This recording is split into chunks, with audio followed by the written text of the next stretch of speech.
Yo, it's Cass and Chris. We got you in the mix. Yeah. We say goodbye to the gloominess and the rain. Bright-eyed pupils when we peep the waves. Until we get sipping our local IPA. Welcome to the city built for leisure and play. Cause we're living. Welcome back to the Living in San Diego podcast, my friends. I'm Chris Erickson. We got Cassidy Lewis on the ones and twos over here.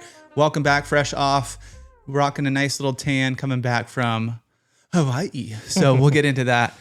And we got into, before we get into it, quick shout out. We got our merch store coming up, so keep an eye out for that in the next few weeks.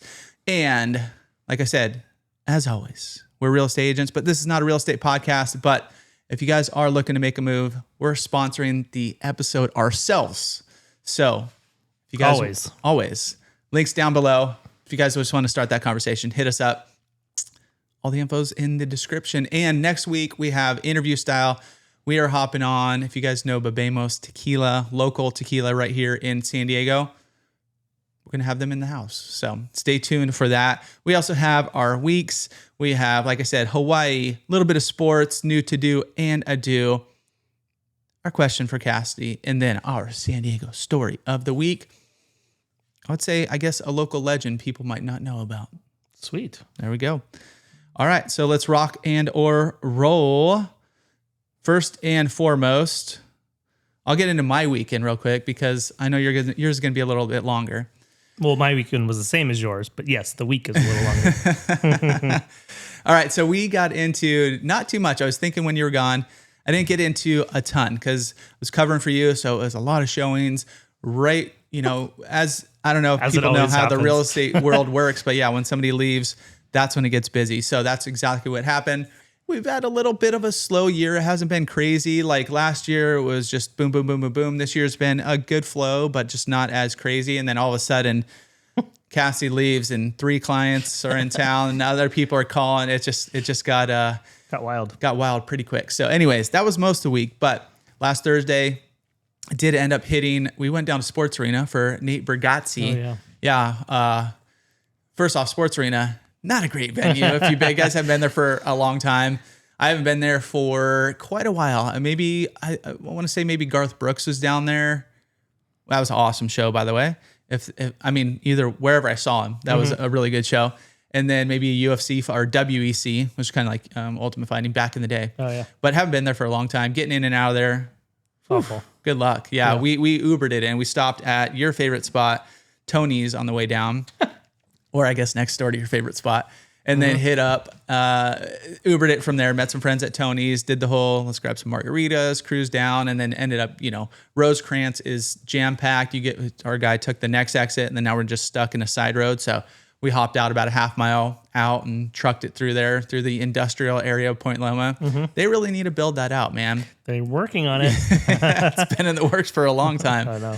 But it's, once you get in there, the show is awesome, right? Are you a Bargatze fan? Yeah, he's great. I think that's how you say his last name. I've heard it a few different. I've heard Bargatze, maybe it's Bargatze. I've heard comedians say it. I've heard other people say it. So anyways, you guys know who I'm talking about.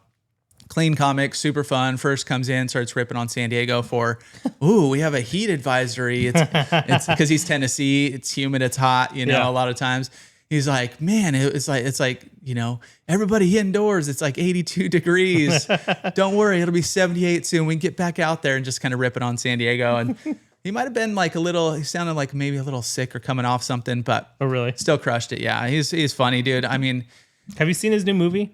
It came out. It's called Breadwinner. No, it's super funny. He looks like What show or what channel? I think it came out in the theater. Oh, okay. But I think he paid to have cheap tickets in some spots just because he wanted a family. It's a family comedy. Like we haven't had one of those in a long time. I listened to an interview with him, but he wanted family movie night to not cost $150, and so he did like $10 tickets or something like that at some locations. But it's supposed to be, I think it's like a rated PG or PG-13 family movie about his wife taking a job somewhere else where he was going to have to be the dad at home. Yeah. It looks pretty funny, actually. I mean, he's a funny fella. He is. Yeah. So, yeah, I know it came in the theater. It's probably pretty close to streaming here soon. Yeah, we'll probably wait for that. Yeah, for sure.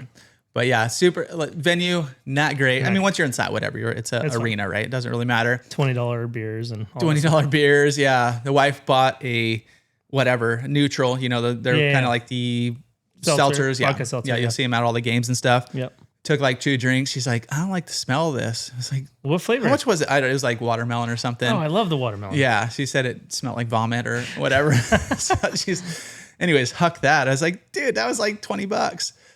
Anyways, got like a mixed drink or something, but we were a little bit top rows. I mean, top, whatever sphere, whatever it's called. The top, like what are they called? Upper rim. Deck, I don't know. Upper rim. Yeah. I don't know how it's called. A Pachanga Arena, but we were right on the railing. So it was nice. I had a straight shot. And I was really adamant about not looking, because they have all the TVs around. I mean, not all. It's not like a SoFi or nothing, but they had 4 bigger TVs like above the stage. You zoomed in so you could see them. Where we're standing, you could kind of see them moving around. But I made it a point not to look at the screens. It's like, look at the stage. Look at the stage. I don't want to watch TV while I'm there, right? But anyways, great show, fantastic. Getting out of there's a mess too. We're kind of mulling around. Went over to Target or some Ralph's across the street to catch an Uber, and spent got an Uber XL for just the 2 of us, just because it was the closest, and spread out a little. Yeah, still crazy expensive, but nonetheless, love the show. Super funny. It's just in the intro too. I was just cracking up, man. Yeah. It was just like his delivery. He's just funny. You guys know. So Yeah. And then the next day ended up going to about 1:00. Went to the links at the lake house, little golf with my buddy, and we played a game. If you guys been to the links, it's the Lake San Marcos Full course, course. the full course. Really fun course. A lot of houses. So many houses. I love the area, but living right on the golf course would be a little iffy. Yeah. And people still, Eddie allegedly may have hit a house or 2. I mean, we probably all did. And the people came out just like mad dogging him. You're I like, don't understand. Yeah.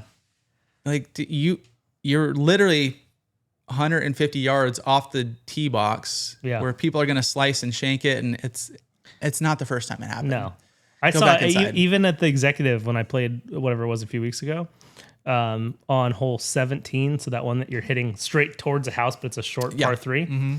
The dude that lived right there was sitting outside, like on his table and chairs. Yeah. There's no screen, no nothing. And a kid behind us. So we were on the 18th hole, tee box.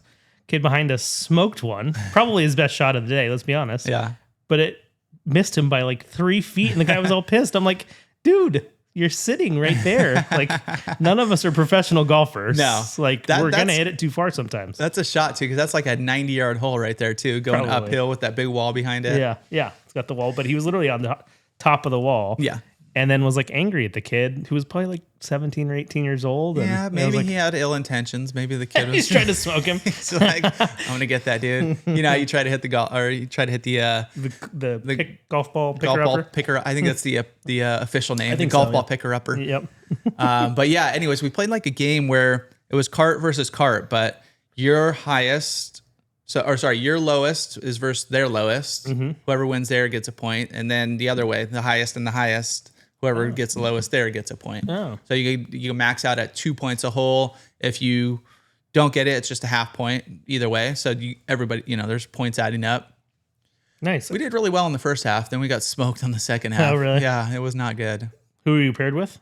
Eddie? Me and Eddie. Oh, okay. And then a few of his neighbors who, we were having a few pops. I think they had an IPA or something on the back.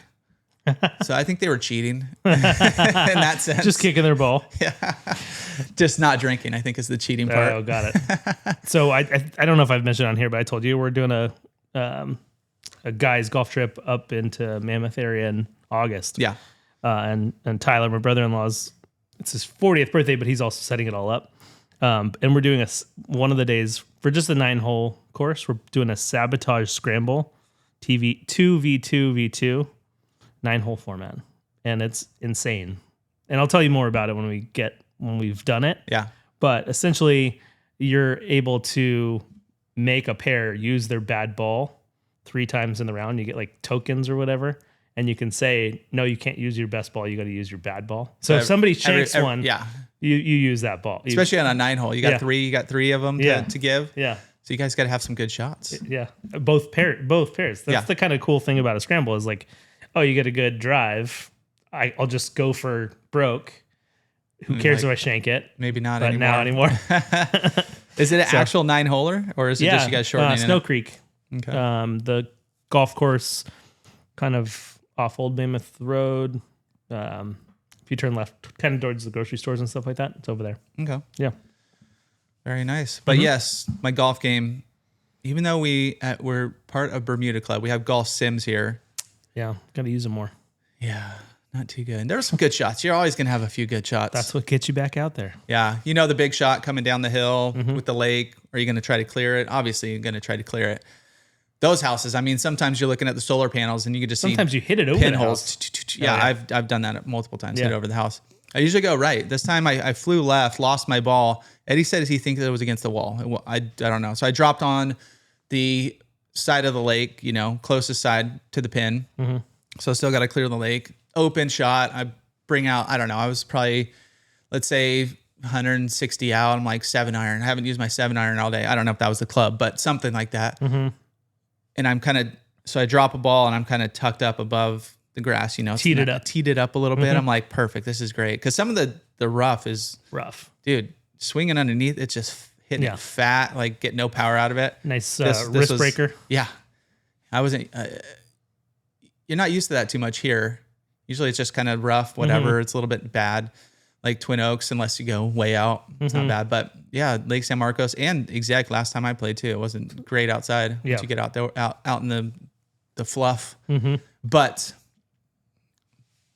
tee it up in the grass, just have a nice swing trajectory. The ball, oh dude, it's going green, right? I can just see it kind of going off, except for the giant palm tree. There's one palm tree in my way.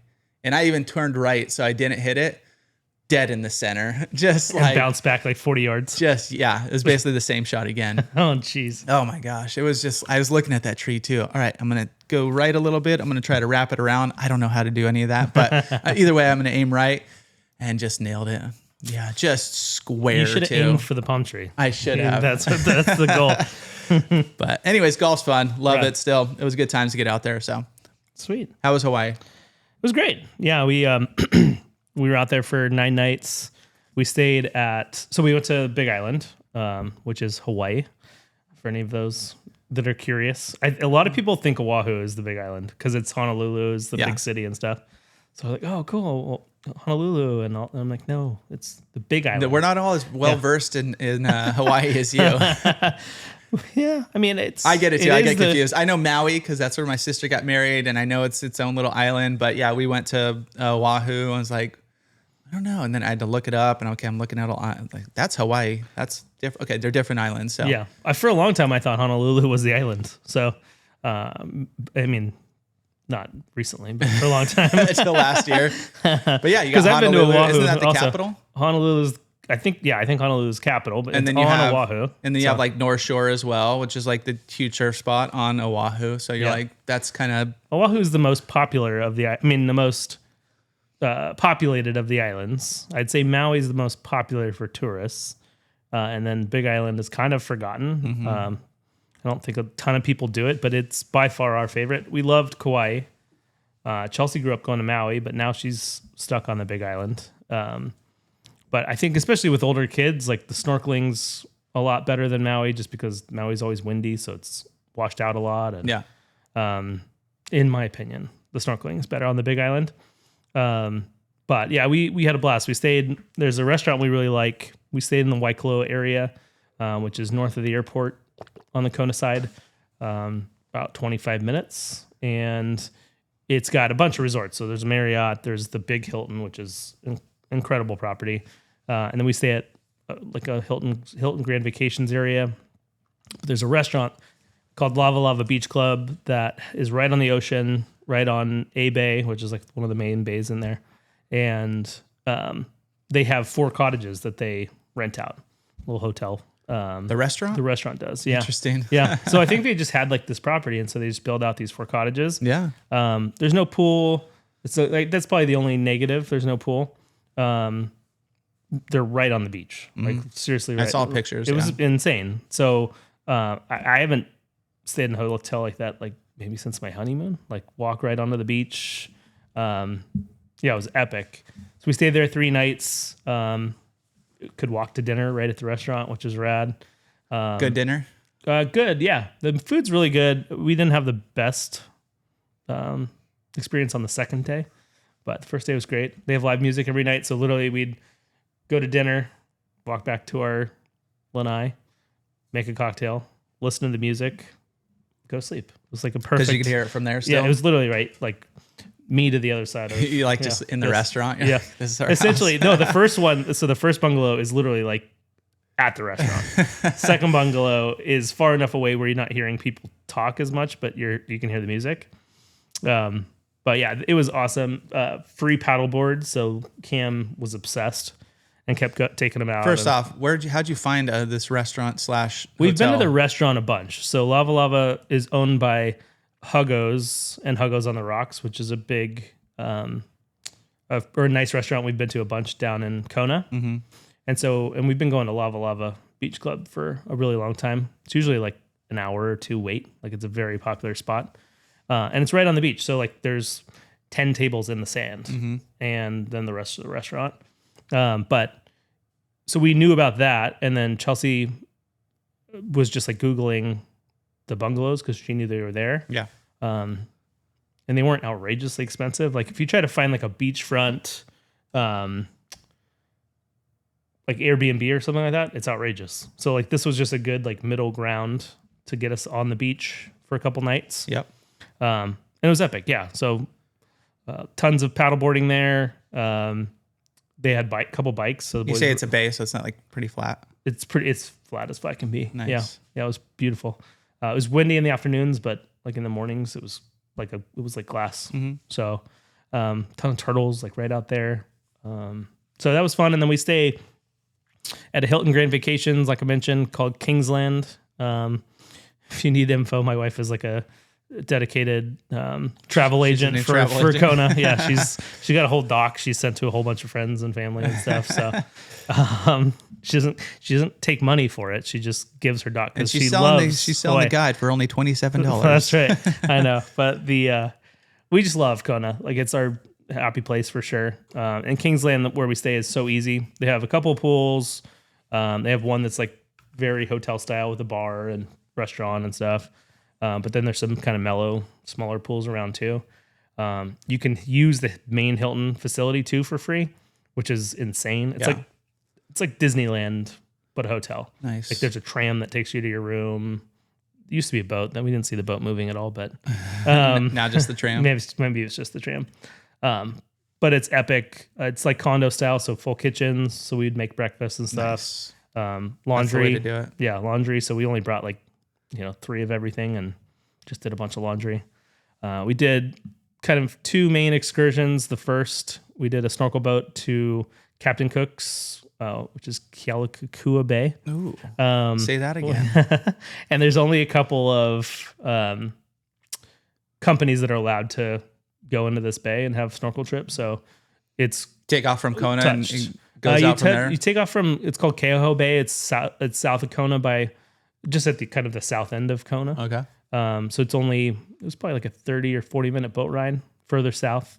But it's a bay that's it's like untouched. It's very, very pretty, very protected, has a bunch of history. It's where Captain Cook got chopped up in a bunch of pieces by the Hawaiians and sent back to their boat. And that's a weird little aura to be around that spot, right? Yeah. I mean, he's got a monument. Like it's called Captain Cook's, but the story is just wild. The guy on our snorkel boat, while we were all eating lunch, was just yelled and said, "I'm going to do a story. Tell you guys a story about all this." And Captain Cook got there during a celebration of the Hawaiian people, and so they were like, "Oh, this guy giant boat. He must be a god."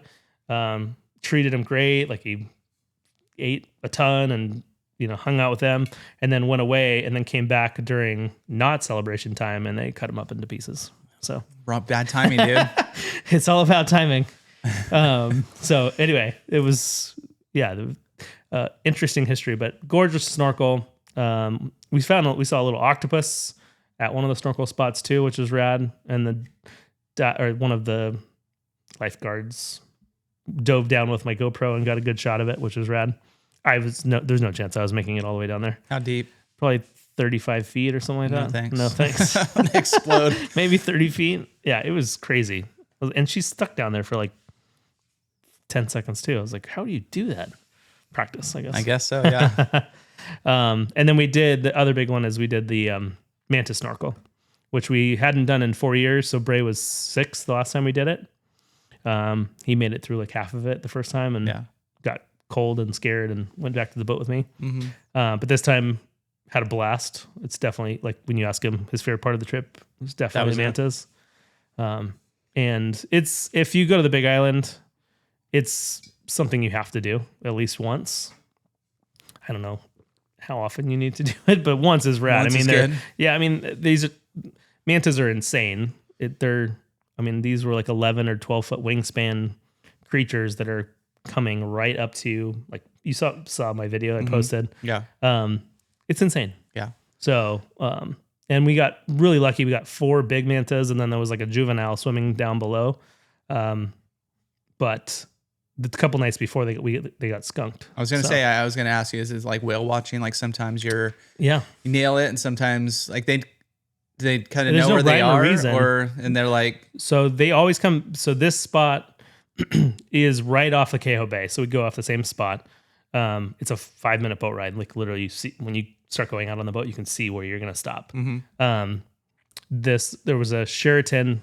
Now it's, I think, an outrigger right on the corner there that started shining light in the bay, just as ambiance for the restaurant a bunch of years ago, and then realized the mantas all started coming and swarming because you shine light in the water, plankton or krill or plankton are attracted to the light, and then the mantas cruise over and have a free lunch, dinner, whatever you want to call it. Yeah, whatever. I think they eat 22 hours of the day, so free meal. It sounds like a good gig. Yeah, so then a whole bunch of companies started. So that restaurant's gone now. They still shine lights, but just not as much. Mm-hmm. So all these companies have like their own lights. Either the boat has lights, or they have these cool, like, not surfboards, but they're big boards with like a metal rack around the edge and these huge LED lights that shine down. So you're making your own light, which means like there's krill and plankton all right in front of you. And so the mantas like literally come up and do like a barrel roll, feeding the whole time right in front of you. Like, you're not allowed to touch them, but they bumped us like 10 times just because they're enormous. I was going to say they're big. They're huge. Powerful. Yeah, hugely powerful. Yeah. So it's insane. I'm trying to think of like cool. 11 foot, like from me to probably the end of that table. Yeah. It doesn't look that big. I mean, I've seen the video. It doesn't look, I mean, it looks huge, right? Yeah. But when you're in the water, I'm sure it's a different story. Yeah. You're like, oh my God. Yeah. They're all of them are females. I think the females are dominant in the manta, like bigger and dominant. Mm-hmm. There's this female that has like a paralyzed, I don't even know what it's called, kind of like mandible, like the thing that covers the mouth kind of. And she's enormous. Yeah. Yeah. And we saw her last time we were out there too. So like, that's definitely her. She's just cruising That's still. her spot. Yeah. I'll tell you the story. If you're curious about a cool story about that manta in particular, I don't want to tell it on here, but it's too long. All right. But yeah, I mean, if that is the excursion for Kona, that's what, I mean, they're known for that too, but it is, we got lucky, like literally, I think the 3 days before, like I said, they were skunked. And I think they'd probably I think they'd probably give you credit to come back. Okay. But people probably don't come back because, your trip's almost over or there's no space while you're still there or something. So it's probably a nice little loophole for them. Yeah. Yeah. It's a bummer. And it poured. It was the only rain we got the whole trip. We're driving down there and it was like a monsoon. Like the windshield wipers on our Jeep could not move fast enough to clear the picture in window. the Jurassic Park scene. Yeah, where it was he's- exactly like that. Yeah, you can't see yeah. out. Yeah, Newman. I don't remember what his name is in that, but Yeah, it is Newman. Yeah, It is it's Newman. Yeah, But so we get there and the captain or somebody, they're like, yeah, the mantas don't care about the rain, so all right. we'll be fine. perfect. And we're gonna get wet anyway. Yeah, they're Who like, cares? it's raining, dude. We're not gonna eat Yeah, tonight. that's right. Exactly. Exactly. And that's what they said. There's no like it's not like the night before the conditions on the sea were different. Like it wasn't choppy. It wasn't a current. Yeah, just rain. It just, but even like when they get skunked, there's no like, Oh, gotcha. there's no like conditions that created a reason for the mantas not to show up. Just not hungry, No. man. It was their But if 2 you eat- hours of not that's- 22 exactly. hours. Yeah. Yeah. That's bad. That's bad luck if you think about it. So yeah, it was rad. We had a lot of fun. It's just such an easy trip, and we have our go-to spots. Not a ton. I mean, the food's good. The food's really good, just because it's a lot of fresh seafood. Have you ever had a malasada when you were in Oahu? Did you do that? The Hawaiian donuts. They're like The name sounds familiar. I don't Yeah. think I've had one there. Maybe somewhere like a farmer's market or something here. Maybe, yeah. They're just like very simple, but they can fill them with anything. So they make a donut and then they fill it with whatever filling you want. Mm-hmm. Life changing. Yeah. They're very, very They're good. like circles, right? Yep. Okay. Yeah. With like granulated sugar Yeah. on top. I think Or all over. What's the Hawaiian place here?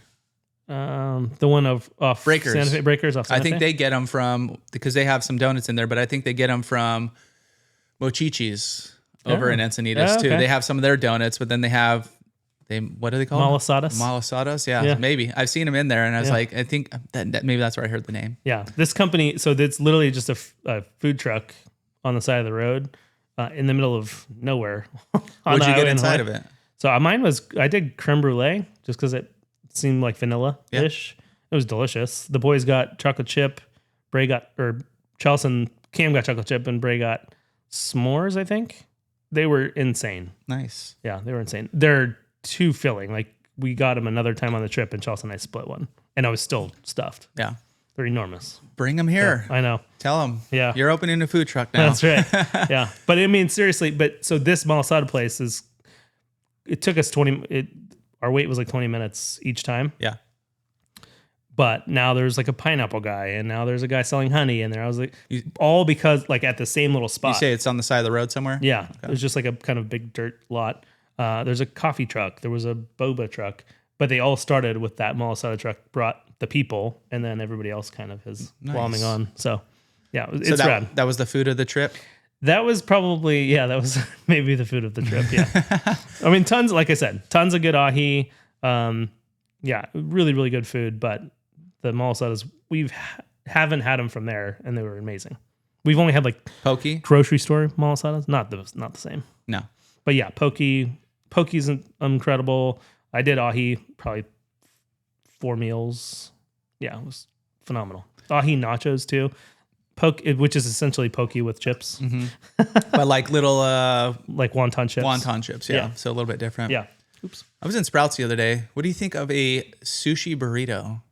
They had it there. I wouldn't get it at Sprouts first off, but It doesn't sound horrible. It sounds like a hand roll, but just I guess it is. It's not probably a like triangle. a thicker, Yeah. more stuffed hand roll. Yep. I don't know. Wouldn't get it from Sprouts, but Yeah. I had Did my look first interesting. span musubi also. yeah. Which was really good. I probably should have had it hot, like when I picked it up, and I ate it like a couple hours later. Just Put it in is the it fridge. very plain, or do they have any toppings? This was like the fukaki. What is that? like the what's the- mushrooms, or like the It's little. like, isn't it like just seaweed like kind of seaweed stuff? seasoning? Yeah. Yeah, okay. It was that style. Okay. It was really good.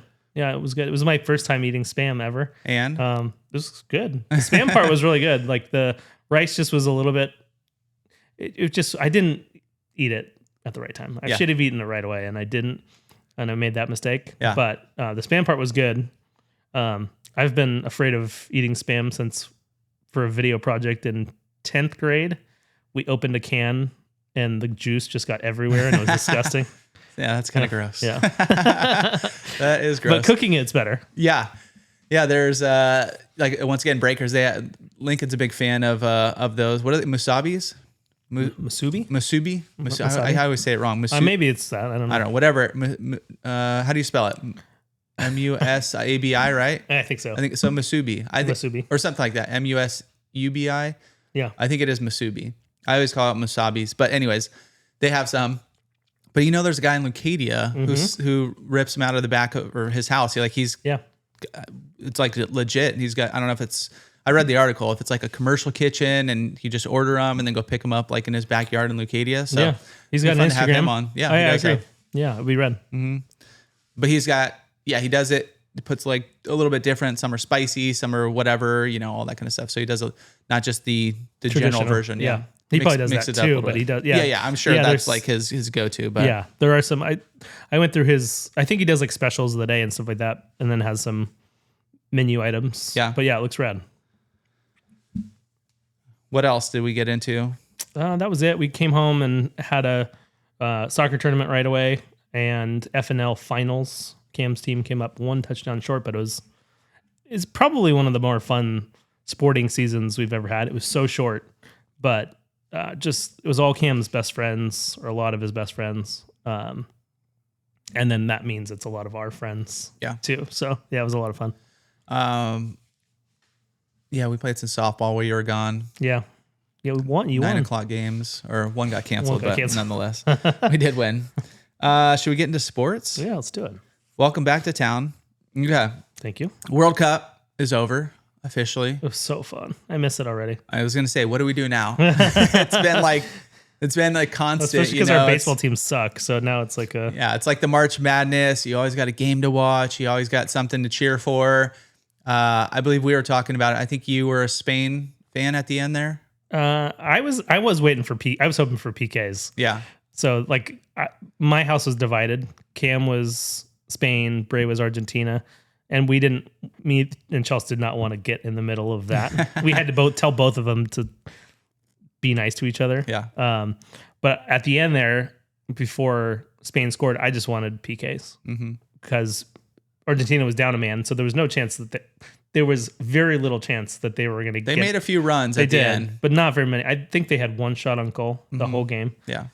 So I as soon as the red card happened, I'm like, I just want PKs, but it didn't happen. And I was fine. I don't care. I'm good one way or the other. Yeah, I think Spain. I mean, it seemed like they dominated the whole game. Yeah, more or less.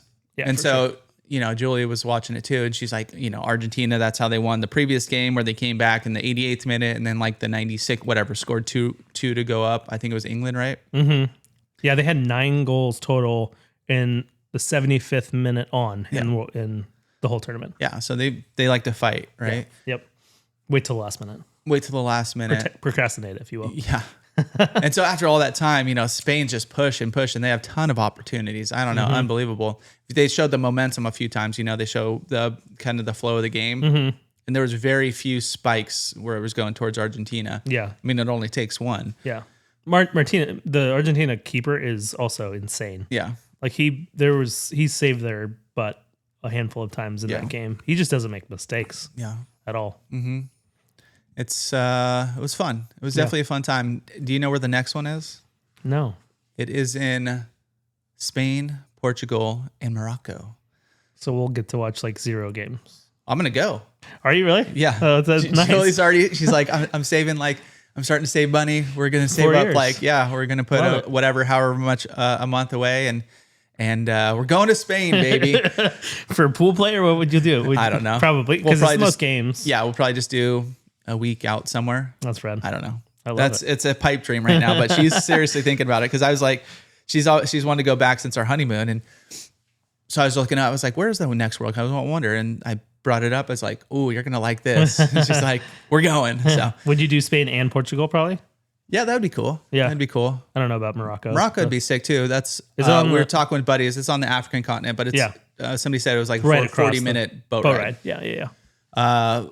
But yeah, they did their, I guess, honeymoon or whatever, Spain, Portugal, and Morocco. So they're going to go back too, because it's like kind of relive that. Mm-hmm. Now they have kids and stuff. But it should be fun 4 years from now. Nice. We'll let you guys know on the podcast how it goes. Maybe we start saving up too. That sounds fun. Yeah. Yeah, pool play. I mean, I'm sure it's 'Cause you going to could be just great knock out a bunch. atmosphere. Yeah. Spain's awesome. Never been to Portugal, so yeah, it'd be fun to hit up that as well. We have friends that I don't know why they're Spain fans, but they got to go to maybe the round of 16 Spain game in LA. Nice. Yeah. I think it was the round of 16 or maybe 32. I don't remember, but Either way. somewhere there. Yeah. Yeah, we had a few friends go to different games. They said it was awesome. Yep. Just the energy, the atmosphere. It was pretty rad. Mm-hmm. We don't need to talk about Padres or Giants as of now. Out of the All-Star break. Now, I did see somebody posted something. So we're 1 or 2 games under 500 right now. Padres are. And we're 16. yeah, you guys, it's going to be tough. It's going to be tough to come back.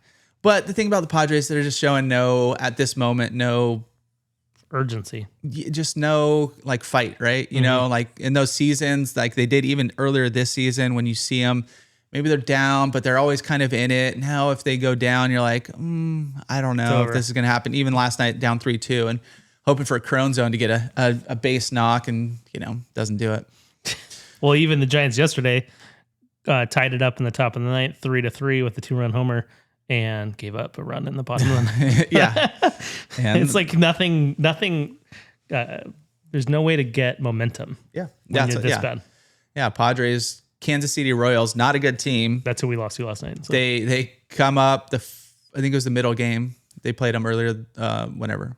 This weekend. Over the weekend, yeah. And yeah, so whatever game it was, but they go to the 10th, right? They tie it up, extra innings. Padres put up 3. You're like, great. Royals put up 4. Like, you got to have those games, right? Like, come on, guys. So, anyways, we will keep a close eye. I'd never give up on them. They're still now they're playing the Braves. They lost last night, who were top of the wild card. So they might be 3.5 back of the wild card, but still striking distance. But when it comes to the deadline, who are you going to get? Are you going to get rid of people? It's kind of that decision time.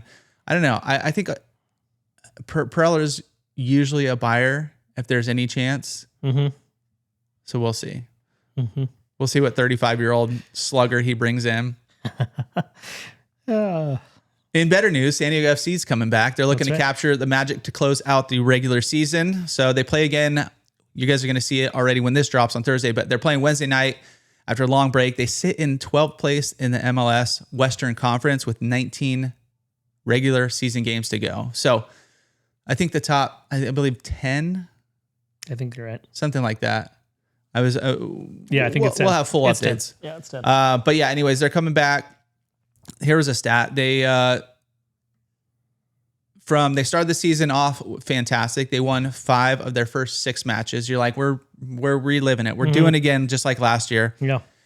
And things turned from there though, as they went winless through their next 10 matches. Now they didn't lose those all, but let's say half draws, half losses. Anyways, I'm excited for a little San Diego FC soccer to come back. So yeah, that's some good news. And then, you know what? I'll bring it up next week. We'll save some time here in other sports, but we'll give you the full roundup of what's happening at Del Mar this year. Okay. Some few new bars, few new places to check out at the racetrack. So that just got it going, I believe, last weekend or over the weekend. So Del Mar races are back. I'm sure I'll be there at some point. All right, let's get into new to do and ado. Coming to you August 26th. I'm going to do it like this. Let me see if I could do this. I'm going to hit you quick and then I'll circle back. That way I get a nice clip for it. Sweet. All right, so new is going to be Tastecraft Eatery in Bressi Ranch. To do is going to be a Moonlight concert that you might like, actually. And ado, we're saying goodbye to some bathrooms around town. So you'll hear it all right here. All right, so coming in new, Bressi Ranch, August 2026. These guys have a few spots actually up there's one in San Luis Obispo. There is another one, maybe Paso or something like that. But they're coming to Carlsbad, Bressi Ranch, the old WR Ranch building. I don't know what's there right now. And it was a Thai restaurant, I think, at some point too. Because when I went to Google Maps, 2020 was the recent update, and it still had WR up there. Yep. I did see a WR on a road trip, or not a road trip, when we went to family camp on the way back somewhere up in really? Orange County. I don't know. There's definitely one down in La Mesa, I think, still too. So they're still kicking, yeah. but they call it. I think it's just called Wood Ranch down there. But yeah. Okay. But Diners, Drive-Ins, and Dives alum is opening a San Diego eatery. And if you go to their website's not the best, but it's just look up Tastecraft Eatery. Not the best, just aesthetically. Got it. But if you go there and look at their menu, they have a ton of stuff, and you can kind of mix and match. It says that they allow over 6.7 million combinations. You could do like pick two, do a burger and something else. Like there's just a big old menu. They're shooting for breakfast, lunch, and dinner over there. But their pitch is this is from San Diego Magazine, says you would come in with your 90-year-old grandma and your 5-year-old son and know that everybody's going to find something that they want to eat. So a nice wide breadth of food. Nice. But they were featured in Guy Fieri Agrees when Taste appeared on Food Network's Diners, Dive-Ins, and Drives in 2024. Fieri called the menu madness. You're a big Guy Fieri guy. Oh, I love Guy Fieri. Anytime that I have the clicker and there's no sports on, Diners, Drive-Ins, and Dives is my go-to. It's on a loop. It's always on TV. It's always on. And you can also just, for YouTube TV, you can just find it and watch as many episodes as you want. So yeah. They have, so they have the slow location and then they open in Paso in 2020. So San Diego should be here. They're shooting for August of 2026. So I'm sure they're building it out. Yep. We got like a month out. Oh yeah, you did? Yeah. I just saw they were working on it. Nice. We were in Bressi over the weekend. All right. Well, you go follow them at Tastecraft Eatery over on Instagram, but it's a 4,000 square foot space. So it's pretty big, huge front patio.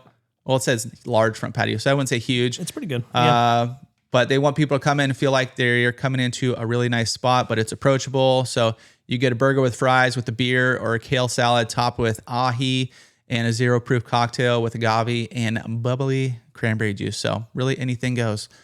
Oh, nice. New little spot coming to Bressi Ranch. Now, what are we going to do? If you guys are looking for something to do, not these guys, but Encinitas has concerts at Moonlight Beach. Do you know that? Mm-mm. Yeah, they have throughout the summertime. They have concerts at the beach. But this one is going to be coming up on, not July 12th, that's already passed, July 26th. And they're having Slack Key Ohana. You know what kind of music that is? A little, the spirit of the Hawaiian Islands. So that's cool. This is from 3 to 5. And I believe these concerts are free. Don't quote me on that.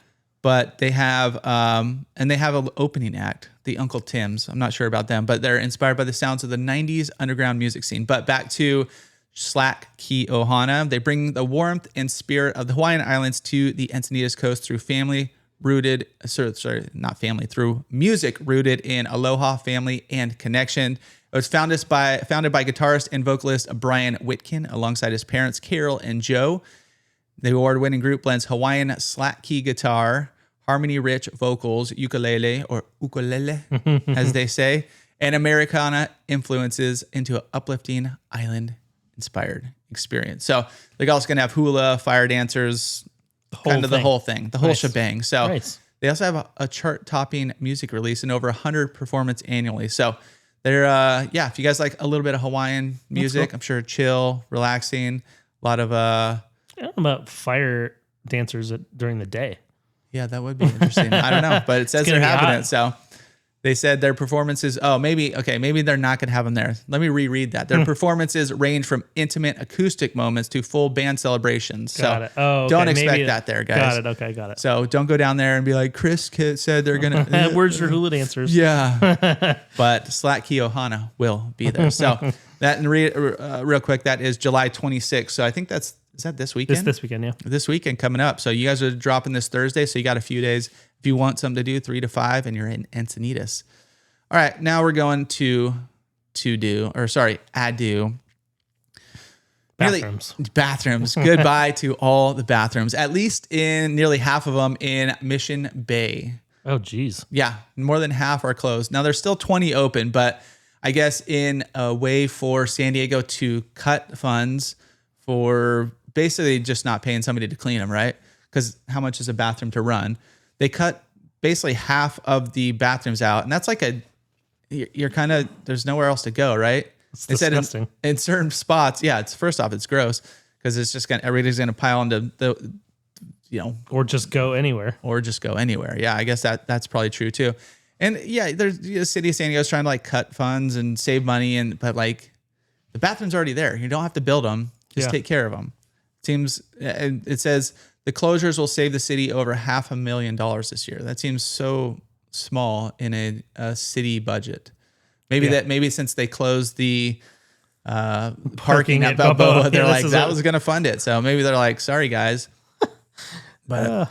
There's some stretches into which bathrooms are a mile apart. So if you go look this up, you can just look it up. I don't know the exact website, but the city recently published a map of the remaining open bathrooms. So Faneuil Park, Belmont Park, Mission Point.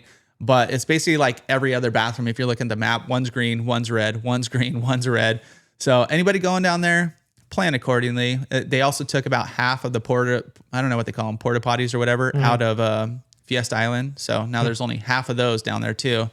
And they think people just don't go to the bathroom as much anymore or something? Or what's going on? I don't know. It seems like there's other ways to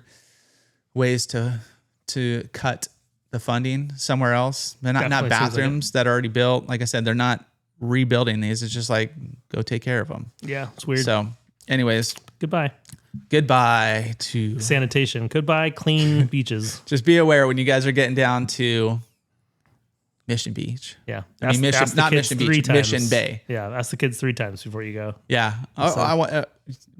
People are probably just going to pack into those little areas, right? Yeah. So, all right. Before we get into our San Diego story of the week, Cassie's got a call coming up with a client. So we got to make this quick. But this question is brought to you by our Living in San Diego real estate crew. So if you guys are thinking about making a move anywhere in San Diego County, reach out to us. Our contact info, like I said, down below. I'm pointing to the mic, but it's down below in the description, and we'll be happy to get you dialed in. But this comes from actually a conversation I had here at Bermuda Club. I was here, did a quick workout, hopped in the sauna, and then chatted with a new member here who just moved in from Northern California. And he's living in a house or renting a house and talking about, I got a great view and this and that, but I don't think that's worth that much of a premium. But I'm just remembering back to the Carlsbad house that we sold. And that, so question is, how much can a great view add to a home's value in San Diego? A lot. Yeah. I mean, we literally, so the one you're talking about up in the, what do you call it? The Authors District? Yeah. It's all the streets are authors. Yeah, I guess so. Twain. We sold a listing last year and it wasn't just view versus no view, but the other one was a little bit more updated, had a yard. Ours didn't have much of a yard. Model match. It was a model match. Yeah, model match, but not quite as... Yeah. And the difference price-wise was insane. It was... It ended up being like $500,000 or something like that. 700,000. 700,000. And sold instantly. Ours sat on the market for a while, and that one sold in like one weekend for 700,000 more. Yeah. So view was killer. I would have liked the view more if the power plant was still there. Yeah, because you would have had the stack just right in the middle of it. But yeah, I mean, there are spots where view can be, $500,000. 750,000 seems insane, or 700,000 seems insane. That's I just ran the math. So the price increase from 2.2 mil to 2.9 mil is almost 32%. That seems a little aggressive. Yeah. But I could definitely see in some spots $500,000. I mean, it's like you go in oceanfront, you're going, of course, that's a whole different view. Yeah. But you're going oceanfront, you're crossing the street at Neptune, or you're crossing the street down in the village in Carlsbad. It's huge too. It's probably $3 million. Yeah. So that's 50%. So I mean, there's a big premium for view. So. I always tell people in general, I'm going to run it through chat to get it exact, because I don't know how exact they could get, because you got to look at, obviously the house is different unless the same, like I said, model match, but all the same finishes, all that kind of stuff. But I always say just kind of running, I know builders do it about a 10 to 20%, but generally 5 to 20% bump in price points. Yeah. For a view. Yeah. View dependent, right? Yeah, view dependent, right. Yeah. If it's a mountain view, like it's not going to be as much, but like if it's a killer ocean view, like that house that we're talking about in Carlsbad, that was expansive, like wide open ocean view, like 180 degree ocean, elevated. City light. You're probably seeing village city lights. It's probably gorgeous at night. And so yeah, pretty epic. Not bad, but 700,000 seems crazy. It does. It does. Wow. Okay. Let's get into. So I get you out of here. We ready for this? Yep. You're all dialed. Am I queued up here? Yep. All right. Let's see here. Let's see how we're looking. Okay. Let's try to do this. All right. Here we go. This is your San Diego story of the week. And if you thought Kate Sessions was just a park in Pacific Beach with amazing views, there's a lot more to that story. She actually was one of the main reasons San Diego looks the way it does today. So let's start up at Kate Sessions Park in Pacific Beach. If you've been there, you guys know the view. You know it's up on the side of Mount Soledad, looking out over Mission Bay, the ocean, downtown, Point Loma. On a clear day, feels like you can see half the county up there. But the name behind the park is the real story. Kate Sessions was a botanist, a horticulturist, nursery owner, and landscape designer who became known as the mother of Balboa Park. And this wasn't just a nickname. She legitimately helped change the look of San Diego. She came to San Diego in the 1880s, back when the city was much drier, dustier, and nowhere near as green as it was today. And this was before Balboa Park looked anything like Balboa Park that we know and love today. It was still called City Park, and much of it was basically open land. Then in 1892, Sessions made a deal with the city. She says, okay, she leased the land and wait, let me read that again. She leased the land in what is now Balboa Park for her nursery. In exchange, she agreed to plant 100 trees in the park every year and provide hundreds of additional trees and plants for other parts of San Diego County. But this is where the story gets a little, jumped up on me there. We almost had it. And this is where her impact gets a little bit crazier. She brought in seeds and plants from around the world, figured out what would actually grow in San Diego's climate, and helped introduce or popularize many of the plants we know and associate with the city today, including jacarandas, palms, cypress, eucalyptus, pepper trees, oaks, birds of paradise, and poinsettias. Oh. So when we're walking through Balboa Park under those massive old trees, driving through the older San Diego neighborhoods with mature landscaping, or seeing the purple jacarandas lighting up the streets, Kate Sessions played a big role in creating that whole look and feel. And her San Diego story didn't end at Balboa Park. She operated nurseries in different parts of the city, including Mission Hills and later PB. There's even a California historical landmark near Garnett Avenue and Pico Street, marking the location connected to her nursery. So the Pacific Beach connection is very real. Kate Sessions wasn't just randomly named after her. Kate Sessions Park wasn't just randomly named after her. She spent part of her later career in PB, and the park would officially be named that in 1957 on what would have been her 100th birthday. Another cool part of the story is that she wasn't only known well in San Diego. She became recognized far beyond the city for her work in horticulture. She wrote about gardening, taught people about what would grow in Southern California, designed gardens, and was even recognized internationally for her work with plants. So next time you're up at Kate Sessions Park, watching the sunset, walking through Balboa Park, or driving under those old trees in Mission Hills or Bankers Hill, there's a little bit of Kate Sessions' story in the background. So she wasn't just planting trees. She helped give San Diego part of its identity. That mix of coastal views, gardens, canyons, palm trees, colorful flowers, and outdoor living that we all kind of take for granted today. That's Kate Sessions. Rad. I love it. I'm just sitting here like listening contently. That was great. Anyways, so beautiful park up there. Gorgeous views. You been to Kate Sessions, yeah? Yeah, it's beautiful. Yeah, we didn't take advantage of it as much as we should have when we were living in PB. A lot of options, though. You guys had plenty to... Yeah, and we were young and running around and hitting all the bars and having fun. But definitely hit up Kate Sessions quite a bit. On my pool route up there back in the day, that would be one of my stops. Go eat my lunch up there, overlooking the view. Was awesome. So sweet. Love it. Yeah. All right. Well, I think that's it. I think we leave them with that, casting. We'll hit them again next week with our interview with the Babemos crew. Catch you guys all next week. Adios.